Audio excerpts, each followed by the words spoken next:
Réel plaisir de vous retrouver ce soir dans les cadres de cette édition sur FM Télévision. Madame, Messieurs, bonsoir. D'abord, cette brève hausse des prix des carburants en République démocratique du Congo selon un communiqué rendu public. Le secrétariat général du ministère de l'économie a annoncé une nouvelle grille de tarification du prix des litres à la pompe.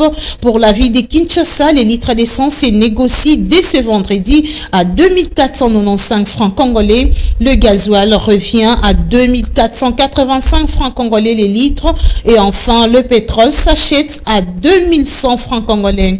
Ces réajustements fait suite à l'évolution considérable des paramètres de la structure de prix et de la nécessité de maintenir l'équilibre du système d'approvisionnement des produits pétroliers.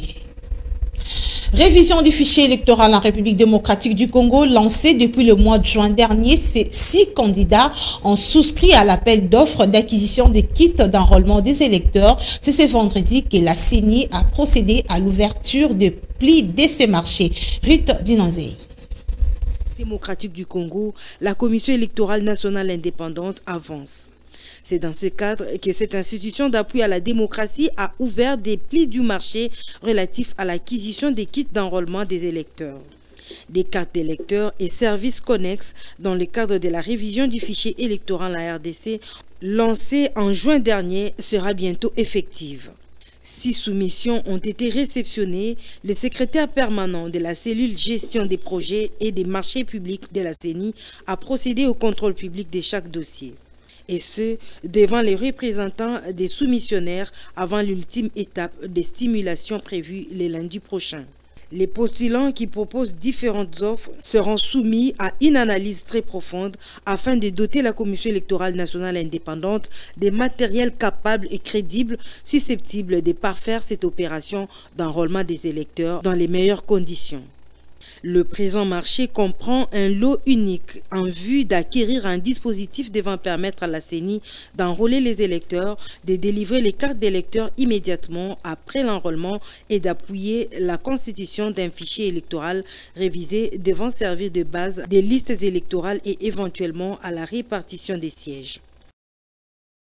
Sécurité à présent, agression rwandaise en République démocratique du Congo. Le gouvernement congolais s'insurge contre le non-respect du cessez-le-feu tel qu'exigé par le président de la République Félix Antoine Tshisekedi Tshilombo auprès de son homologue Paul Kagame en Angola à Luanda.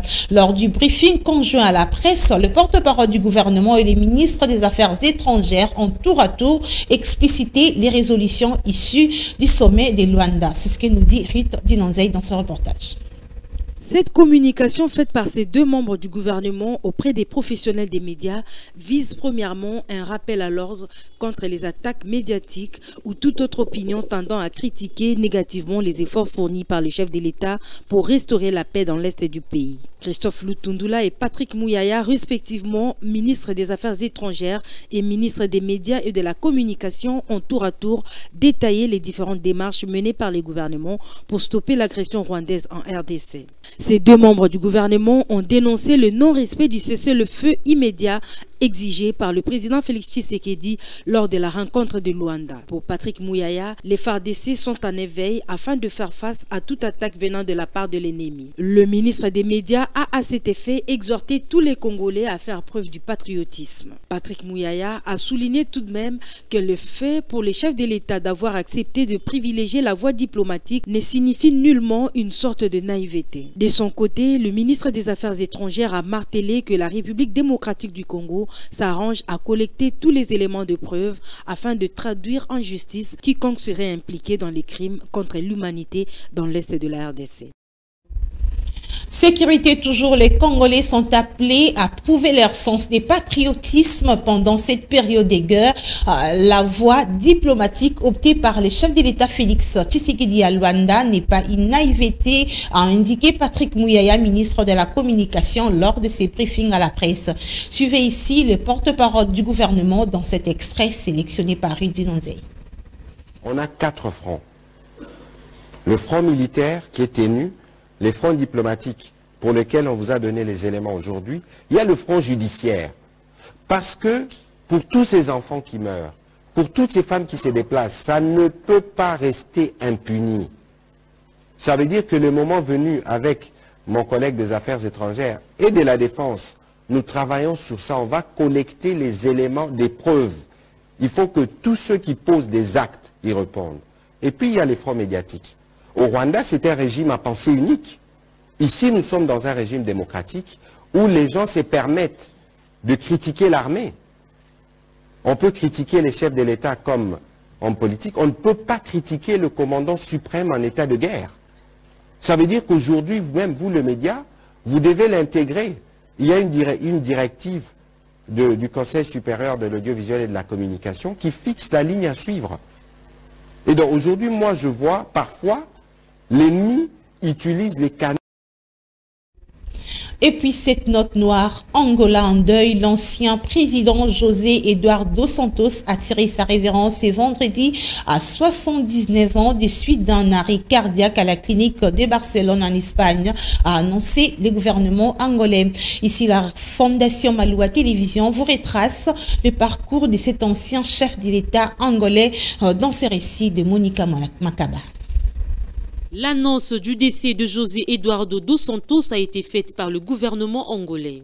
L'homme qui a dirigé l'Angola pendant 38 ans tire sa révérence à 79 ans suite d'un malaise cardiaque. Marié et père de plusieurs enfants, José Eduardo dos Santos est né le 28 août 1942 à Luanda. Angolais d'origine, l'ancien homme fort a débuté sa carrière politique en 1961 lorsqu'il effectuait un exil en République populaire du Congo. L'homme fut combattant du mouvement populaire de libération de l'Angola, MPLA, en sigle, afin de lutter pour l'indépendance de l'Angola, alors colonie portugaise. 2 ans plus tard, il a été choisi par le MPLA pour faire les études à Moscou en Russie, d'où il a reçu le titre d'ingénieur spécialisé en industrie pétrolière. C'est vers les années 1970 que José Eduardo dos Santos a maximisé sa lutte. Il fut d'abord élu membre du bureau politique du MPLA après l'accession de l'Angola à l'indépendance le 11 novembre 1975. Plus tard, en 1979, il accède au pouvoir après la mort de Antonio Agostinho Neto Quilaba, premier président angolais. Il quitte la présidence de la République 38 ans plus tard, septembre 2017, à l'issue d'une élection qui consacre la victoire de son parti, le MPLA, et de l'actuel chef de l'État, João Lourenço. Un deuil national de 5 jours a été décidé à partir de ce samedi pour honorer sa mémoire. Ils vont désormais recevoir 20 $ tous les mois à titre de prime d'encouragement. Il s'agit des policiers du Petit Nord de la province du Nord Kivu. C'est ce qu'a annoncé à la presse hier jeudi le commissaire provincial de la police nationale congolaise dans cette partie de la RDC.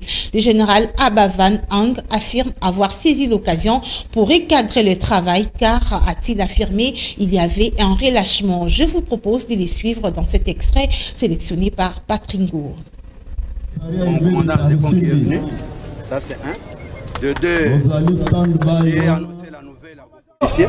L'État allait raccorder 20 $ par mois et par policier au titre d'encouragement. Nous sommes dans une zone opérationnelle ici. Comme cela se faisait déjà pour l'armée et pour nos amis policiers du Grand Nord. Donc on a pris en compte le Petit Nord. Ensuite, je devrais recadrer le travail puisque j'ai commencé à voir qu'il y a un peu un petit relâchement. Il fallait que je puisse quand même leur parler et arranger les choses, donc les réveiller pour que nous puissions bien faire du travail. Comme vous avez suivi, je l'ai dit, nous devons vous protéger valablement. Pas faire entrer les mains dans des poches des citoyens, non. Un bon citoyen doit se sentir sécurisé par la police. Par contre, le mauvais citoyen doit se sentir insécurisé. En société, chose promise, chose due, le président de la Fondation Maloua, Maître Maloua Billy Cléophas, a honoré sa promesse faite aux personnes vivant avec handicap de l'association Papa et Maman Handicapés Jardiniers. L'homme dit social s'est personnellement déplacé pour les quartiers Sokopao dans la commune délimitée pour apporter un sourire à ces vulnérables. Détail dans ce reportage réalisé par Gaylor Mouya et Absalom Koubelana. Il ne fait pas sortir un mot de sa bouche pour caresser les oreilles des gens, mais quand il fait sortir un mot, il tient toujours à l'honorer, comme qui dirait, quand il dit, il fait. Il, c'est Maître Maloua Billy Cléophas, président de la Fondation Maloua, qui est personnellement descendu au quartier Sokopao dans la commune délimitée pour s'enquérir du mode de vie de la population de ces coins en général et personnellement des personnes vivant avec handicap de l'association Papa, Maman, handicapé jardinier qui avait introduit une requête à la Fondation Maloua. Parti pour répondre à cette demande, sur place, les doléances vont dans tous les sens.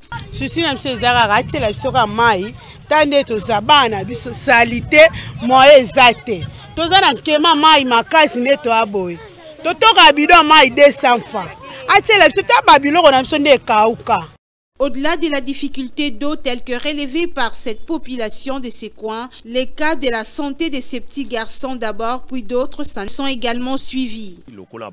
La difficulté, il y a des instruments, il y a maï, et puis il y a espace. Donc, on remercie le président, et puis il a marqué biso, à Pambola et Mingi. Ayant dans sa vision, nul n'a le droit d'être seul sur la terre, Maître Maloua Billy Cléophas a franchi les premiers pas avec une enveloppe pour aider ces derniers à entamer leurs travaux de champ avec tout ce qu'ils avaient sollicité en premier lieu.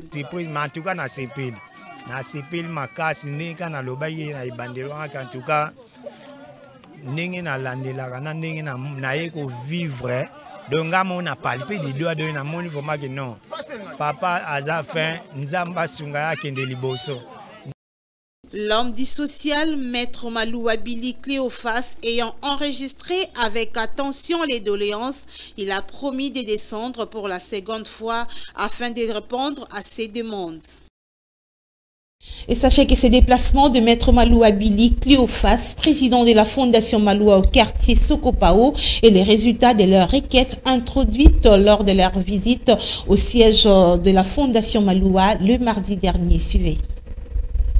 Marginalisée dans la société et ne sachant à quel sens s'avouer, cette délégation de l'association Papa et Maman Handicapés Jardiniers s'est décidée de voir Maître Maloua Billy Cléophas pour introduire leurs doléances. Vraiment pour ça, il y a qui total ça va pour ça ambition toi na ma kantia au sala ba jardin toi déjà na une petite place où tout ça là ba jardin moi ba jardin au long na moi ba tembebe ba moi ba pondu vraiment pour ça ambition to élargir resika et puis to ba ça ba activité mususu voir na ba outillage des pour ça na biso penande yango wana uza primordial nan en dehors il y a moi ba pour ça mususu belé toi na ngo pona kwe Flatté par l'hospitalité leur réservée par Maître Maloua Billy Cléophas, président de la Fondation Maloua, ces derniers témoignent sa magnificence et sa générosité.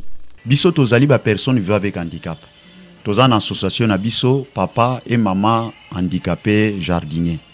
Bon, tozala ki na posa ya aide. Mais façon ayambeli biso, tozaya vraiment émis ndenge présent lobby. To s'attendait qui était que yé à koko yamba biso to croit que peut-être yo secrétaire na fifi o yamba biso mais elle nous a réussi et puis il est humble fantastique au moins na yo kaka ni na landa na tili mais na vivre ngo donc les keninga donc ndebo le bassin non vraiment à cœur vraiment donc ndenge bien ya on na monde donc nandime écouter vraiment nga makansange ya là na osola na bino na benga na téléphone mais les keninga yimoko yé modoki na sala ina même na président Maloua Billy Maloua Cléophas vraiment tu gars émis vraiment un homme vraiment qui nzamba sele ya mingi. Sans se voiler la face, ces personnes vivant avec handicap voient plus loin. Et puis ba gesto ya salika kanenge présent lobby et sengeli muto aboye azwa esika na kati ya mboka. Parce que azali ko participer na iloko mukonzamboka lobaka peuple d'abord azo sala peuple d'abord parce que et puis azali ko participer na ba action moko sociale alors muto aboyelo soki ba pesie esika na mboka ako sala lisusu ya ibele alors to sepeli mingi il nous a réussi il est humble. En tout cas, Nzambe a pambola ye. Pour na kuna osenga vraiment luka asa la partie politique azo après moi espace ya autorité na kati ya mboka po un jour a olinga que s'imposer to pesier maboko. Maître Maloua Billy Cléophas, l'homme dont le bien-être de ses semblables reste son cheval de bataille, a promis de s'impliquer personnellement pour redonner les sourires à ses visiteurs. Religion à présent en marge de la commémoration du 20e anniversaire du décès du prophète Ntaou Mikanda Tubasumba François, ancien chef spirituel de l'église SM. Un grand culte a été organisé les dimanches au siège de l'SM situé au quartier Mitendi dans la commune de Mongafula. L'ambassadeur Mangili Silubasa, chef spirituel de l'église traditionnelle Bangunza PVA Longo, s'est personnellement déplacé pour participer à ces grands cultes d'action des grâces afin d'honorer la mémoire du prophète Ntaou. Reportage. Jour pour jour, 20 ans se sont écoulés depuis que l'initiateur de l'ESM, le prophète Ntaou Mikanda Tubasumba François, a quitté ces terres des hommes. Il est parti, mais ses idéologies et son combat restent pérennisés par ses pairs qui reconnaissent encore sa valeur. La journée d'aujourd'hui, c'était le jour d'anniversaire du décès de notre chef spirituel, Papa Ntaou Mikanda. C'est une journée qui revêt de deux aspects. Le premier aspect, c'est une journée de tristesse, parce que nous avons perdu un être cher.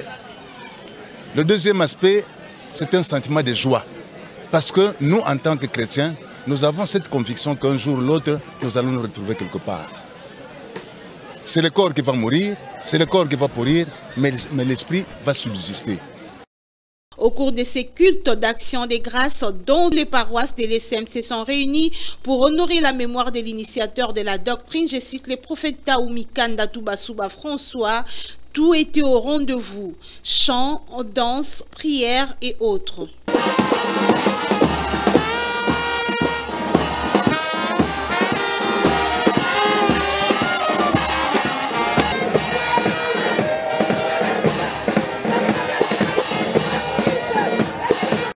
L'ambassadeur Mangele Silubasa Martin, chef spirituel représentant légal et chef des confessions religieuses Bangunza PVA Longo, s'est personnellement déplacé pour le temple de l'ESM Mitendi, bien qu'inachevé encore, lieu où étaient organisés ces grands cultes pour honorer les prophètes Ntaou Mikanda.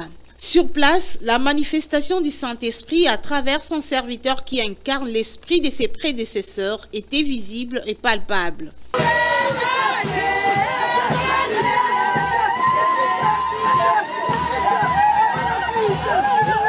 Cette manifestation, qui a pris 2 jours de célébration, a été célébrée sous des axes, a indiqué le représentant légal de l'ESM, Papa Ndinga Lukoki. Point final à cette édition sur FM Télévision. Mesdames et messieurs, merci de nous avoir suivis. Mais ne nous quittez pas, suivez notre rubrique La Découverte juste après ce journal. Mais entre-temps, portez-vous bien et restez branchés sur le programme de FM Télévision et vous ne serez pas déçus.